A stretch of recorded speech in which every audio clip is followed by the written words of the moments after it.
Hey guys, welcome back to my channel. आज मैं वापस आ गया हूँ आप लोगों के सामने एक नई टॉपिक लेके, जो कि है फॉरेन ट्रिप। जैसा कि आप लोगों ने थंबनेल में देख ही लिया होगा, ये फॉरेन ट्रिप बैंकॉक के लिए है स्पेशली ये वीडियो। तो मैं अपने लोगों के लिए, अपने सब्सक्राइबर्स लोगों के लिए ये वीडियो बना रहा हूँ। जैसा कि मैं छोटे शहर से बिलोंग करता हूँ। ये असम के छोटे ज़िले कोकराझार से मैं बिलोंग करता हूँ। तो बहुत सारे लोग ऐसे होंगे असम में या कोकराझार में या कहीं पे भी, बहुत सारे लोग ऐसे लोग होंगे जो फ़ॉरेन एक बार होने से भी वो लोग जाना चाहते हैं, लेकिन जा नहीं पाते। बहुत सारे लोगों के पास पैसे तो हैं पर उनकी कॉन्फिडेंस लो होती है। वो लोग डरते हैं कि पता नहीं शायद फ़ॉरेन में कोई मतलब क्या हो, कोई मार के भाग जाए या कोई चोरी हो जाए या कुछ। तो जैसा कि मैं जा चुका हूँ पहले ही बैंकॉक एक बार, तो मैं अपना एक्सपीरियंस इसीलिए आप लोगों के सामने शेयर करना चाहता हूँ, ताकि हमारे यहाँ के लोग या जिन लोगों के पास बजट थोड़ा टाइट है लेकिन फिर भी एक बार अपनी लाइफ टाइम में जाना चाहते हैं फ़ॉरेन, तो हाँ, आप लोग ज़रूर ये वीडियो देखिएगा।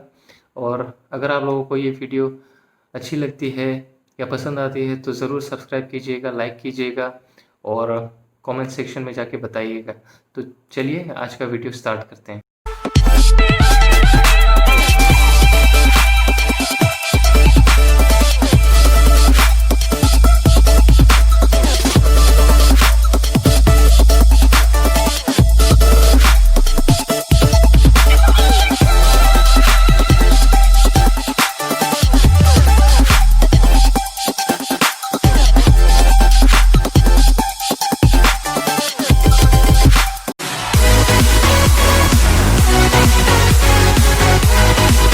तो फ़ॉरेन ट्रिप की अगर बात आती है तो सबसे पहले आप लोगों के पास होना चाहिए पासपोर्ट। जी हाँ, आप लोगों के पास पासपोर्ट होना चाहिए।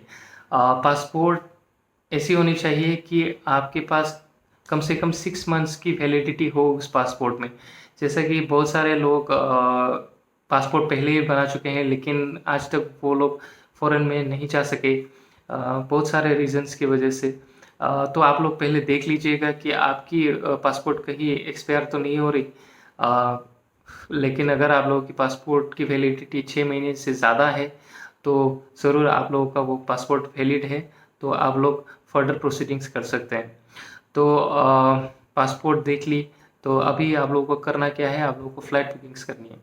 तो फ़्लाइट बुकिंग्स के लिए बहुत सारे वेबसाइट्स हैं, जैसे कि booking.com हो गई, मेक माई ट्रिप हो गई, फिर मुझे याद नहीं आ रहा, आप लोग गूगल में सर्च करके देख लीजिएगा। टॉप मीन्स ऐसी वेबसाइट्स जो फ़्लाइट बुकिंग्स में बहुत अच्छी डील्स देती हैं, तो वहाँ से जाके आप लोग अपनी फ़्लाइट बुकिंग्स कर सकते हैं। फ़्लाइट बुकिंग्स में बस मुझे इतना बताना है कि आप लोग ऐसी फ़्लाइट चुनें जो मतलब टाइम देख के आप लोग फ़्लाइट चुनें। ऐसा नहीं कि कम पैसों में मिल रही है तो मैंने ले ली। ऐसा ना हो कि अगर आपकी वो पहली फ़ॉरेन ट्रिप होगी, आप ऐसे टाइमिंग्स की फ़्लाइट ना चुनें जो आप लोग थाईलैंड पहुँचे और वहाँ पे जाके आप लोगों ने देखी कि ये रात के समय आप लोग पहुँचे वहाँ पे। तो ऐसी गलती ना करें, टाइमिंग्स ज़रूर देख लें। टाइमिंग्स के बारे में थोड़ा पढ़ लें। इंडिया से 2 या ढाई घंटे पहले या लेट चलती है बैंकॉक, तो वो देख लें। वो देखने के बाद आप लोग फ़्लाइट बुकिंग्स कीजिएगा। तो फ़्लाइट बुकिंग्स हो गई, तो इसके बाद जैसे कि आप लोगों को पता है या नहीं कि लेकिन वीज़ा बैंकॉक में वीज़ा ऑन अराइवल मिलती है। तो पहले वीज़ा नहीं चाहिए, वहाँ पे जाके बैंकॉक में थाईलैंड में लैंड होने के बाद आप लोग वीज़ा अप्लाई कर सकते हैं। अ, उसके बारे में भी मैं बताऊँगा वीडियो में। तो पहले आप लोगों ने ले ली, पासपोर्ट की चेकिंग कर ली कि 6 मंथ्स की वैलिडिटी है या नहीं। फिर आप लोगों ने फ़्लाइट बुकिंग्स कर ली टाइमिंग देख के। फिर वीज़ा ऑन अराइवल है तो वीज़ा की कोई चिंता नहीं, वहाँ पे जाके मिल जाएगी। तो एक इम्पोर्टेंट चीज़ रह गई है जो कि है करेंसी एक्सचेंज। करेंसी आप लोग मैं जब गया था तो गुवाहाटी में करेंसी एक्सचेंज के काउंटर नहीं थे। अभी मैंने सुना है कि 2 काउंटर्स खुली हैं, तो वहाँ पे आप लोग पैसे एक्सचेंज कर सकते हैं। थाईलैंड की करेंसी बात है। एक बात के समान हमारे इंडियन रुपीस में 2 या ढाई रुपीस हैं। तो अगर एग्जाम्पल के तौर पे देखें तो अगर आप लोगों ने 1 लाख रुपए थाई बात में कन्वर्ट किए तो आप लोगों को मिलेंगे 40 से 50 हज़ार थाई बात। मैं प्रेफर करूँगा आप लोग एयरपोर्ट में एक्सचेंज ना करें, क्योंकि एयरपोर्ट में बहुत सारे टैक्स काटते हैं, तो बहुत कम एक्सचेंज रेट आप लोगों को मिलेंगी। तो आप लोग बाहर में देखिए कि कोई एक्सटर्नल एजेंसी जो करेंसी एक्सचेंज की काम करती हैं, तो वहाँ से आप लोग अगर पैसे एक्सचेंज करें तो ज़्यादा फ़ायदे में रहेंगे। तो वहाँ से आप लोग करेंसी एक्सचेंज कर लीजिएगा।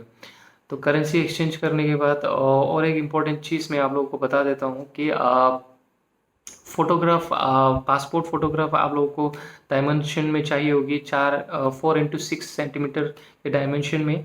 आप लोग ऐसे 10 फ़ोटोग्राफ्स पासपोर्ट फ़ोटोग्राफ्स आप लोग साथ में ले जाइए। वहाँ पे वीज़ा ऑन अराइवल में आप लोगों को ज़रूरत होगी, वहाँ पे चाहिए 2 या 3 फ़ोटोग्राफ्स थी जो चाहिए होंगी, और बाकी बहुत सारी चीज़ों के लिए भी चाहिए होंगी। तो आप लोग एटलीस्ट मिनिमम 10 पासपोर्ट फ़ोटोग्राफ्स तो आप लोग ज़रूर उठा के ले जाइएगा यहाँ से ही। जो चीज़ें आप लोग यहाँ से ही कर सकते हैं वो यहीं ही करिए। वहाँ पे जाके आप लोगों को बहुत सारी चीज़ें ढूँढनी पड़ेंगी। आप लोग नए हैं, आप लोग अगर पहले नहीं जा चुके हैं तो फ़ॉरेन में तो बहुत सारी दिक्कतों का सामना करना पड़ सकता है।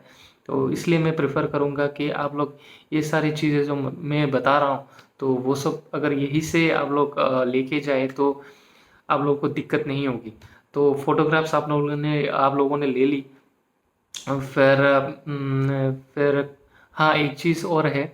वहाँ पे अगर आप लोग जाएँगे वीज़ा ऑन अराइवल के लिए, थाईलैंड जब पहुँचेंगे, तो वहाँ पे इमिग्रेशन काउंटर में आप लोगों को एक चीज़ दिखानी पड़ेगी, वो है कन्फर्म्ड स्टे। मीन्स आप लोगों को होटल बुकिंग्स जो करनी है वो पहले ही करनी होगी, क्योंकि वो लोग मांगते हैं कि आप लोग कहाँ स्टे कर रहे हैं, कब तक स्टे करेंगे, क्योंकि जितना मुझे पता है 15 दिन मैक्सिमम टाइम लिमिट है वीज़ा ऑन अराइवल के लिए जहाँ पे स्टे है जो बैंकॉक में। तो वो लोग ये कंफर्म देखना चाहते हैं कि आप लोग कब आए और कितने दिन रुकेंगे। तो एक होटल की जो कंफर्मेशन जो बुकिंग होती है वो आप लोग साथ में ले जाइएगा। इसके बाद आप लोगों को ऐसी कोई और इम्पोर्टेंट चीज़ नहीं है। हाँ, मैं अपनी तरफ से आप लोगों को एक एडवाइस देना चाहता हूँ। पासपोर्ट जो है बहुत इम्पोर्टेंट चीज़ है। तो पासपोर्ट आप लोग क्या कीजिएगा, घर में घर के फैमिली अगर मेंबर्स हैं तो उनके पास एक सेट ऑफ जेरोक्स पासपोर्ट की रखे जाइए। स्कैन करके अपने पेन ड्राइव या लैपटॉप डेस्कटॉप में कहीं पे भी रखे जाइए। ईमेल में रखिए। आप लोगों के पास स्पेयर ऐसे 3-4 ज़ेरॉक्स कॉपीज़ रख दीजिए।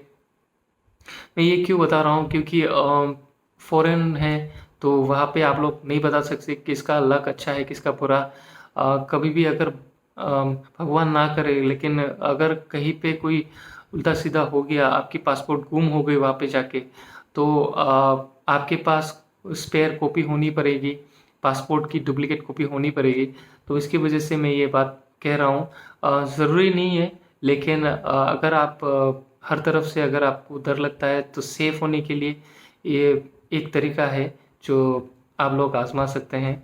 मैंने खुद ने किया था और काम में आता है। ज़रूर ट्रस्ट कीजिए। ये सारी चीज़ें जो मैं आप लोगों को बता रहा हूँ ये बहुत एक्सपीरियंस के साथ बता रहा हूँ।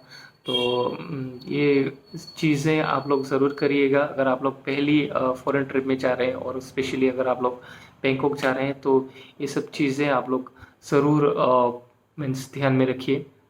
तो वहाँ पे पहुँचने के बाद आप लोगों को मेनली फ़्लाइट्स वहाँ पे लैंड होती हैं स्वर्णभूमि एयरपोर्ट में।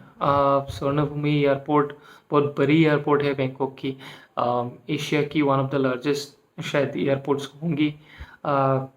तो वहाँ पे आप लोग जाइए, डरिएगा नहीं। वहाँ पे लैंड होने के बाद आप क्राउड को फॉलो कीजिएगा। अगर किसी के साथ आप कम्युनिकेट कर सकते हैं कि बहुत सारे इंडियन लोग हैं जो बैंकॉक जाते हैं, तो इंडियन कोई भी अगर आप लोगों ने देख ली तो पूछ सकते हैं कि इमिग्रेशन काउंटर किधर है। तो इमिग्रेशन काउंटर में पहुँचने के बाद आप लोगों को फॉर्म मिलेगी वीज़ा ऑन अराइवल के लिए। तो वीज़ा ऑन अराइवल में आप लोग फॉर्म फिलअप कीजिएगा, जैसा कि मैंने थोड़ी देर पहले बताया था कि वहाँ पे पासपोर्ट फ़ोटोग्राफ चाहिए होंगी वीज़ा ऑन अराइवल के फॉर्म में। तो वहाँ पे फिलअप कीजिए, अच्छे से अपनी सारी डिटेल्स फॉर्म फिलअप कीजिए। फिर आप लोग क्यू में रहेंगे लाइन में। फिर इसके बाद जब आप लोगों की बारी आएंगी आप लोगों को बुलाया जाएगा। फिर आप लोगों को ज़्यादातर थाईलैंड में इंडियन आदमियों को इतना नहीं पूछताछ करते, लेकिन अगर आप लोगों को पूछेंगे कि मैक्सिमम आप लोगों को पूछ सकते हैं कि आप लोग कितनी देर रहेंगे, क्या करने के लिए आए हैं। तो अगर आप लोग टूरिस्ट हैं, घूमने आए हैं, तो आप लोग बता दीजिएगा। फिर आपकी रिटर्न फ्लाइट्स की टिकट्स या उसके बारे में आप लोगों को पूछ सकते हैं, तो ये भी आप लोगों के पास तैयार रखिए। तो इमिग्रेशन के बाद आप लोग काउंटर के बाद आप लोग डायरेक्ट पहुंचेंगे। फिर अपनी जो सारे सामान हैं वो ले लीजिए वहाँ से, लॉबी से। फिर लेने के बाद बाहर जाइएगा। अगर आप लोगों को भूख लगी, थाईलैंड के बारे में एक इंटरेस्टिंग चीज़ मैं बताना चाहता हूँ। मैं और मेरा भाई जब गए थे थाईलैंड, तो वहाँ पे हम लोगों को बहुत सारी दिक्कतों का सामना करना पड़ा। दिक्कत किसी चीज़ की नहीं हुई, बस एक चीज़ की दिक्कत हुई थी हम लोगों को, खाने की। हाँ, खाना वहाँ पे कुछ ऐसे मीन्स पता नहीं, आप लोगों को शायद इतना बुरा ना लगे, लेकिन बहुत भूख लगी थी तो हम लोग एयरपोर्ट में गए। कुछ नूडल्स टाइप के कुछ ऑर्डर किए। फिर जब खाना चाहा तो वहाँ पे एक रिपल्सिव स्मेल की कोई कुछ देते हैं थाईलैंड में, जो मुझे और मेरे भाई को बहुत ही रिपल्सिव मिली। तो इसी स्मेल के लिए हम लोग वहाँ पे नहीं खा सके। और जैसा कि हम लोग पहले जा रहे थे पटाया, बैंकॉक में स्टे बाद में था, पहले पटाया था। तो पटाया जाने के बाद हम लोग को वहाँ पे इंडियन किसी दुकानें मिली। फिर एक शॉपिंग मॉल मिली थी, बड़ी सी शॉपिंग मॉल, बिग सी नाम का। तो उसके अंदर दुनिया की सारी जो कंट्रीज़ है उनके सारे खाने मिलते हैं। तो वहाँ पे भी हम लोगों ने पेट भर के खाना खाया, क्योंकि वहाँ पे जाके पता चलता है कि माँ की दाल और सब्ज़ी ही दुनिया में सबसे बेस्ट है। फ़ॉरेन में जाने से आप लोग इसका ख़्याल ज़रूर रखिए। और इसके बाद कोई ख़ास नहीं है। आप लोगों ने अगर आपकी बुकिंग्स पहले ही मेक माई ट्रिप या कुछ बाहर की जो ट्रैवल एजेंसीज़ हैं वहाँ से आप लोगों ने ऑलरेडी बुकिंग कर ली, तो ट्रैवल एजेंसीज़ के आदमी लोग आएंगे, आप लोग को पिकअप करेंगे, लेके जाएंगे। अगर आप लोगों ने बुकिंग नहीं की हो तो पहले ही आप लोगों को जानकारी रखने वाले कोई आदमी अगर है तो वहाँ उनके साथ जाएं, या टैक्सीज बुकिंग करें। बैंकॉक में स्पेशली आप लोगों को थोड़ा ध्यान रखना पड़ेगा, क्योंकि अगर आप लोग पटाया जाने वाले हैं तो वहाँ पे अगर आप लोगों के पास गोल्डन चेन है या कैश पैसे हैं या पासपोर्ट आप लोग जो लेके घूमते हैं, तो बहुत संभाल के रखिएगा पटाया में स्पेशली, क्योंकि रात को मतलब वहाँ पे जाना ज़्यादा ठीक नहीं है, रात के टाइम में घूमना। अगर आप लोगों के पास कोई जाना पहचाना आदमी नहीं हो या कोई ट्रैवल एजेंसी आप लोगों को नहीं घुमा रही हो, तो रात के टाइम मेरे हिसाब से इतना मत निकलिएगा पटाया में। बैंकॉक में भी सेम चीज़ है, लेकिन फिर भी बैंकॉक में इतनी डरने की बात नहीं है, क्योंकि वो मेन सिटी है। तो वहाँ पे आप लोग थोड़ा टहल सकते हैं। फिर मेरा एक्सपीरियंस बहुत ही अच्छा था। मुझे बहुत अच्छे अच्छे लोग मिले। वहाँ की जो जैसे हम लोग को सुनाई देता है कि बैंकॉक बेकार प्लेस है, वहाँ पे सिर्फ बैचलर्स जाते हैं, फिर बहुत ही गंदी जगह है, ऐसा कुछ भी नहीं है। वहाँ पे आपका जाने के बाद आप लोगों का परसेप्शन चेंज हो जाएगा। बैंकॉक बहुत ही अच्छी जगह है, आदमी लोग बहुत हेल्पफुल हैं वहाँ के, बहुत ही मन से फ्रेंडली हैं, आप लोगों के साथ बात करेंगे, अच्छे हैं। एटलीस्ट मुझे ऐसे लोग मिले जो बहुत ही अच्छे थे, मेरे साथ घूमे, मुझे बहुत सारी चीज़ें दिखाई, बहुत सारी जगह दिखाए। पहला एक्सपीरियंस मेरा बहुत ही अच्छा था। तो यही आप लोगों के साथ शेयर करने आया था आज कि आप लोग भी जा सकते हैं बैंकॉक, थाईलैंड, घूम के आ सकते हैं। सामने ही है, 2.5-3 घंटे का फ्लाइट है कोलकाता से। फिर इजीली आप लोग वापस आ सकते हैं। वीज़ा ऑन अराइवल है वहाँ पे, तो वीज़ा की कोई टेंशन ही नहीं है। हाँ, और एक बात शायद मैं भूल गया बताना कि वीज़ा ऑन अराइवल में आप लोगों की वीज़ा ऑन अराइवल की फ़ीस एक होती है। हम लोग जब गए थे तो हम लोगों को 1000 बात, मतलब इंडियन करेंसी में अगर देखें तो 2000 या 2500 रुपये हम लोगों को भरने पड़े पर पर्सन वीज़ा ऑन अराइवल में। तो अभी शायद पॉलिसी चेंज हो गई है, अभी मैंने रिसेंटली पढ़ा था। तो अभी आप लोगों को 2000 थाई बात लगेंगे वीज़ा ऑन अराइवल में। तो 2000 थाई बात इंडियन रुपीस में कितनी होती है आप लोग कन्वर्ट करके देखिएगा। तो उतने पैसे आप लोगों को वीज़ा ऑन अराइवल में देने पड़ेंगे पर पर्सन। तो ये एक और चीज़ थी जो मैं भूल गया था। बाकी बहुत ही साफ़ कंट्री है, अच्छे हैं लोग, घूम सकते हैं, फ्रेंडली हैं, कम बजट में आप लोग घूम सकते हैं। पर एक बात बता दूँ, इंडियन रेस्टोरेंट्स में जो जब आप लोग खाने जाएंगे तो इंडियन फूड बहुत ही महंगी होती है। हम लोग एक थाली या कुछ लेने में ही 1500-2000 रुपये हम लोग के चले जाते थे। तो उस हिसाब से आप लोग अगर बाहर का खाना नहीं खा सकते, आप लोगों को जैसे कि पहले बताया कि स्मेल अगर आप लोगों को रिपल्सिव लगती है, तो आप लोग इंडियन अगर खाना खाना चाहते हैं तो थोड़े पैसे खाने के लिए भी आप लोगों को ले जाने पड़ेंगे। तो बहुत सारी घूमने की जगह है। मेरे हिसाब से अगर आपकी ये पहली जर्नी है तो ज़रूर ट्रैवल एजेंसीज़ के थ्रू जाएं, तो मदद होगी। फ़्लाइट बुकिंग्स खुद कर लीजिएगा, कम पैसों में हो जाती है। या अगर आप लोगों को डर लगता है, बहुत ही डर लगता है, तो पहले ही आप लोग ट्रैवल एजेंसीज़ के थ्रू मतलब सारी चीज़ें पैकेज में आप लोग ले सकते हैं। लेकिन इतना बता दूँ कि ट्रैवल एजेंसीज़ थोड़ा जो आप लोगों को दिखाती है वो इतना नहीं है। आप लोगों का अगर आप लोगों ने 3 days 4 nights sorry 4 days 3 nights की अगर आप लोगों ने पैकेज ली होंगी, तो एक दिन आप लोगों को बेकार करा देंगे। 3 नाइट्स की जगह 2.5 दिन या 2 रातें कर देंगे, दूसरी रात आप लोग सफ़र करने में ही गुजार देंगे। तो ट्रैवल एजेंसीज़ की यही सारी बातें मुझे पसंद नहीं आती।